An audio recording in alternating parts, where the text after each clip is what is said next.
ताई, तुम्ही परिवहन मंत्र्यांची भेट घेतलेली आहे, काय चर्चा झालेली आहे, काय आश्वासन मिळालेलं आहे? कालची जी घटना पुण्याच्या स्वारगेटमध्ये घडली, अत्यंत क्लेशदायक अशी घटना घडली आणि त्या अनुषंगाने एसटी मधून प्रवास करणाऱ्या महिलांच्या सुरक्षिततेचा मोठा प्रश्न समोर आलेला आहे। आज त्याचीच बैठक ही परिवहन मंत्र्यांनी तातडीने सगळ्या अधिकाऱ्यांची लावलेली आहे आणि त्या घटनेच्या संदर्भात काय करायला हवं येणाऱ्या दिवसात की अशा घटनांची पुनरावृत्ती पुन्हा होऊ नये यासाठीचं माझ्या काही सूचना होत्या। त्या सूचना मी परिवहन मंत्री आणि त्यांचा संपूर्ण जे अधिकारी वर्ग होता त्या सगळ्यांसमोर ते मांडलेलं आहे। माझी नेहमीच ही प्राथमिकता राहिली आहे की 112 जी महिलांची हेल्पलाईन आहे त्याचा प्रचार आणि प्रसार होणं गरजेचं आहे। अडचणीमध्ये असाल तर कुठल्या नंबरवर फोन करावा यासाठी त्या ठिकाणी बसमध्ये स्टिकरच्या माध्यमातून आणि प्रत्येक एसटी डेपोमध्ये ध्वनिक्षेपकाच्या म्हणजे अनाउन्समेंट जी होते त्याच्या माध्यमातून त्याचा प्रचार प्रसार होण्यासाठीची मी एक त्या ठिकाणी मागणी केली आहे। त्याचबरोबरीने प्रत्येक या डेपोमध्ये एखादी पोलिसांची बीट आपल्याला उभी करता येईल का याचा सुद्धा विचार व्हावा। बस पार्किंगमध्ये उभी असताना तिचे दरवाजे खिडक्या लॉक केल्या पाहिजे, कोणी आतमध्ये जाऊ शकलं नाही पाहिजे। अशा पद्धतीचा गैरवापर आपल्याला बसचा कसा टाळता येईल याच्याबद्दलची सूचना सुद्धा मी केली। आणि त्याबरोबरीनेच बंद पडलेल्या ज्या बसेस आहेत, काल आपण जे टीव्हीवर पाहतोय की त्या बसेस ज्या ठिकाणी कुणी जात नाही, माणसांचा वावर नाही, अशा ठिकाणी जे सुरक्षा अधिकारी आहेत त्यांच्याकडनं सुद्धा आढावा घेतला पाहिजे। एसटीच्या अधिकाऱ्यांच्या गस्ती तिकडे वाढवल्या पाहिजे। मला एका गोष्टीचं की काही तासामध्येच ज्यांनी आपल्या कर्तव्यात कसूर केली अशा जवळपास 23 सुरक्षा रक्षकांचं निलंबन हे त्या ठिकाणी सरकारने केलेलं आहे। आज याच संदर्भामध्ये महत्वाची बैठक की येणाऱ्या दिवसामध्ये असल्या घटनांची पुनरावृत्ती होऊ नये, महिलांना एसटीच्या प्रवासामध्ये सुरक्षित वाटावं यासाठीची तातडीची बैठक सुद्धा आता परिवहन मंत्री त्या ठिकाणी त्यांच्या अधिकाऱ्यांसोबत घेत आहेत। आणि मला याबद्दल ज्या वाटल्या की ज्या सूचना कराव्याशा वाटल्या की जेणेकरून या घटना टाळता येतील, कारण शेवटी एसटी ही जीवनवाहिनी आहे। एसटीने हजारो महिला रोज ये जा करतात आणि जेव्हा अशी एखादी घटना घडते त्यावेळेला विचार करायला लागण्यासारखी ही घटना झाली आणि त्यानंतर पुन्हा एकदा एसटीच्या प्रवासांमध्ये आपल्याला काय चांगल्या महिलांना सुविधा देता येतील या गोष्टींवरती चर्चा झाली। मी माझं निवेदन त्यांना दिलेलं आहे। मला परिवहन मंत्र्यांनी आश्वस्त केलेलं आहे की या ज्या सूचना आम्ही केलेल्या आहेत त्या सूचनांवरती पूर्णपणे ते काम करतील आणि आणखीन जी आता त्यांची चर्चा होईल, त्यांच्या अधिकाऱ्यांसोबत जी चर्चा होईल त्यातून एक स्ट्रॉंग अशी एसओपी महिलांच्या सुरक्षेसाठी, एसटीने प्रवास करणाऱ्या महिला मुलींच्या सुरक्षेसाठी ही बनवली जाणार आहे। मला विश्वास आहे की येणाऱ्या दिवसामध्ये एसटीचा प्रवास हा नक्कीच सुरक्षित आणि सुखकर असेल। परंतु ही घटना घडून 48 तास झालेले आहेत पाहायला मिळतात, कारण डेपो मॅनेजरनी 2 दिवसापूर्वीच पोलिसांना पत्र लिहिलं होतं का त्या ठिकाणी एजंट असतील किंवा इतर लोकांचा जो वावर वाढलेला आहे कारवाई करा। पोलिसांनी कारवाई न केल्यामुळे कुठेतरी अशा घटनेला बळ मिळाले नाही। नक्कीच मला असं वाटतंय, तुमच्याच माध्यमातून आज सकाळी मी ही बातमी वाचली की 3 दिवसापूर्वीच आगार प्रमुख जे डेपो मॅनेजर आहेत त्यांनी पोलिसांकडे तक्रार केली होती। पोलिसांनी त्याच्यावर का कारवाई केली नाही किंवा त्याच्यावरती त्यांनी का काम केलं नाही याची सुद्धा माहिती आम्ही नक्कीच घेऊ। आणि मला यातही मी तुम्हाला सांगते की महिलांच्या प्रश्नांवरती अतिशय गंभीर असं महायुतीचं सरकार आहे। तुम्ही पाहिलं कालच्या दिवसामध्ये 23 सुरक्षा रक्षकांना एका वेळेला हटवण्यात आलं कारण त्यांनी त्यांच्या कर्तव्यात कसूर केली। पोलिसांची सुद्धा हयगय किंवा इतर कुठल्या अधिकाऱ्यांची हयगय यामध्ये जर आढळली तर कुणालाही कमी करण्यामध्ये, कुणालाही निलंबित करण्यामध्ये सरकार हयगय करणार नाही एवढं मी आपल्याला विश्वासाने सांगते। परंतु 48 तास झालेले आहे, आरोपीचा चेहरा सुद्धा समोर आलेला असताना पोलिसांना अजून आरोपीला अटक करता आलेली नाहीये, म्हणून काँग्रेस प्रदेशाध्यक्षांनी मागणी केलेली आहे की गृहमंत्र्यांनी राजीनामा द्यायला पाहिजे। कसं आहे की बोलण्यासारखं खूप आहे, परंतु मला असं वाटतं की ज्या वेळेला देवाभाऊ सारखा, देवेंद्रजी फडणवीसांसारखा सक्षम मुख्यमंत्री असताना गोंधळ घालण्याची आवश्यकता नाही। मला विश्वास आहे येणाऱ्या काही तासांमध्ये लवकरच हा आरोपी जो आहे तो त्या ठिकाणी पकडला जाईल। पोलिसांना त्याचे धागेदोरे मिळालेले आहेत आणि आता तुमच्या माहितीसाठी जी मला माहिती मिळाली आहे पोलिसांकडनं, जवळपास 8 टीम या त्याला शोधण्यासाठी गेलेल्या आहेत। कुठल्याही क्षणी त्याला अटक होईल आणि जी शिक्षा कठोरात कठोर जी शिक्षा आहे, ज्याच्यामध्ये आपल्याला सांगितलं गेलंय की लवकरात लवकर हा खटला चालवू, असल्या हरामखोरांना अजिबात सोडता कामा नये याची भूमिका आमची सुद्धा आहे.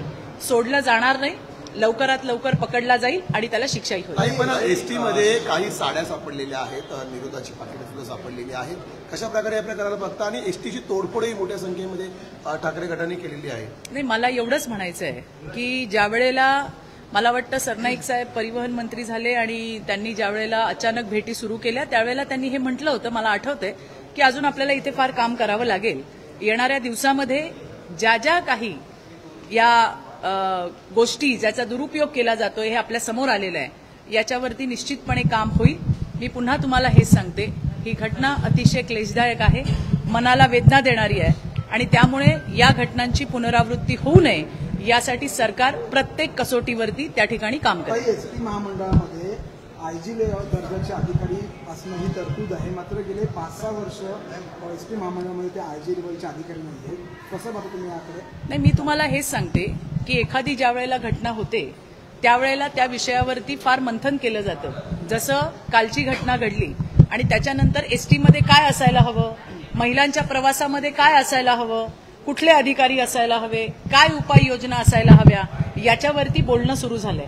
आपलं जे जे काही नियमामध्ये आहे, जर आयजी अधिकारी असतील तर ते अधिकारी तिथे येतील आणि चांगल्या पद्धतीने जे जे काही नेमून दिलेलं आहे, कोण असावं कोण नसावं, या पद्धतीवरती सरकार काम करेल. पुन्हा एकदा शक्ती कायदा बघा, मी तुम्हाला सांगते की कुठलाही कायदा येत असेल तर त्याचं स्वागत आहे, परंतु मी मागेही म्हटलं होतं की जे आपल्याकडे कायदे आहेत, आधीचे आयपीसी आणि आत्ताचे बीएनएस, हे प्रचंड सक्षम असे कायदे आहेत. कायदे वाढवण्यापेक्षा काही कायद्यांमध्ये नक्की बदल करण्याची गरज आहे का, तर हो आहे. सायबर कायद्यासारख्या, सायबर ऍक्ट सारख्या सायबर लॉ मध्ये बदल करण्याची गरज आहे का, तर नक्की आहे. बाकीचे जे आपले लॉज आहेत महिलांच्या संरक्षणासाठी, त्याच्या प्रभावी अंमलबजावणीची आग्रही भूमिका तुम्ही आणि आम्ही धरली पाहिजे. कारण कायदे किती पण केले पण त्याची अंमलबजावणी जर झाली नाही तर तुम्ही कितीही कायदे बनवाल तर त्याचा फायदा होणार नाही. त्यामुळे जे कायदे आहेत ते अतिशय सक्षम आहेत. नवीन येत असतील तर त्याचं स्वागत आहे. मी असं म्हणत नाही की नवीन कायदे येऊ नये, त्याचं स्वागतच आहे. पण जे कायदे आहेत, जे अस्तित्वातले कायदे आहेत, त्याच्या जर प्रभावी अंमलबजावणीची आपण आग्रही भूमिका धरली तर मला असं वाटतं त्याचा जास्तीत जास्त फायदा हा राज्यातल्या महिलांना आणि मुलींना होऊ शकेल.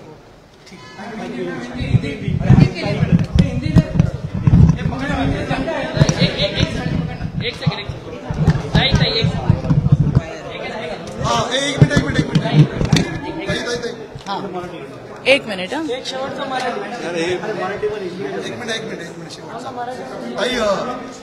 घटनेनंतर संजय राऊत यांनी आरोप केलेला आहे की महिला नेत्यांनी थातूर मातूर भाष्य केलेलं आहे. दुसरं सरकार असतं तर याच महिलांनी गोंधळ घातला असता.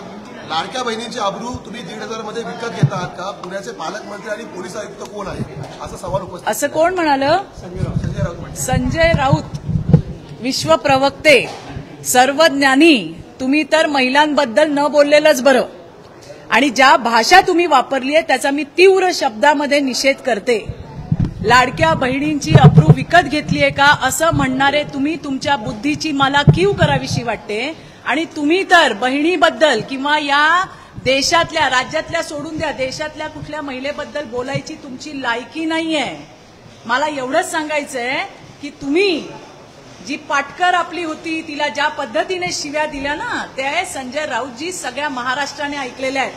कशा पद्धतीने ग म भ न ची तुमची सगळी बाराखडी तुम्ही त्या ठिकाणी ओकलीत, हे महाराष्ट्राने ऐकलंय.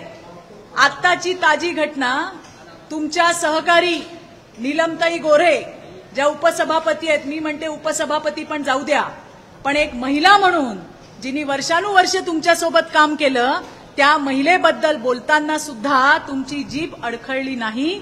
तुम्ही ज्या पद्धतीने महिलेचा जी निर्भत्सना केली, ज्या स्त्रीची निर्भत्सना केली, तुम्हाला तर बोलायची नैतिकता नाही.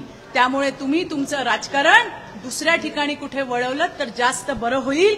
नाहीतर काय होईल की या महाराष्ट्रातल्या लाडक्या बहिणी या रस्त्यावरती येऊन तुम्हाला चोपल्याशिवाय राहणार नाही.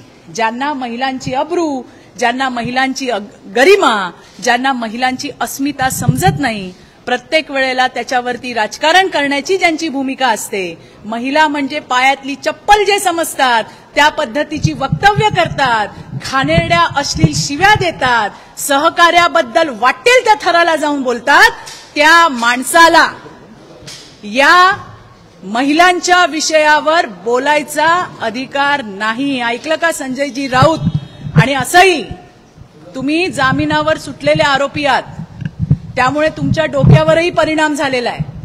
महिलांविषयी जास्त बोलू नका, नाहीतर येणाऱ्या दिवसात चप्पल खावी लागेल, हे लक्षात ठेवा.